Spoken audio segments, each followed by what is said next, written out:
Биыл шөп жақсы өсіп көктеп келе жатыр. Шөппен бірге ызыңдаған маса да жетерлік құлақтың түбіне кеп ызыңдап мазаңдалады. Ал күннің көзі ғажап болып тұр, бүгін жарқырап жайнап тұр. Шөптің салалығы, шөптің биіктігі, шөптің қоюлығы, қалыңдығы дәл осындай бізде жер деген жап-жасыл кілем болып тұр, тура жайқалған жасыл жер жүзі болып тұр.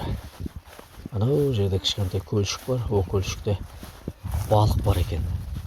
Оны алдында біз білмеп едік. Балықшылар кеп қармақ салып бұл жерден балық аулап, балық алып жатты. Соны көріп таң қалдық. Кішкентай ғана көлшіктен қаншама балықтар шығып жатқанына.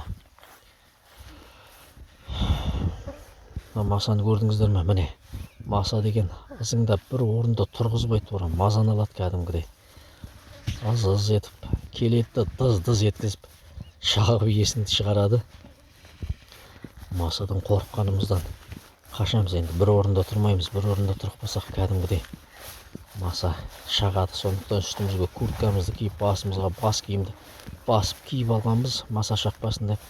Десе де жарықтықтар, маса деген ақылды ғой, ашық жерін тауып алады. Әсіресе мен мына телефонды ұстап келе жатқан қолымды зылдатып шағып келе жатыр.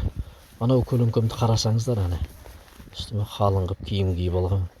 Әйтпесе бұл масаға шыдамайтын едік қой. Ал өздеріңізде не жаңалық, не хабар?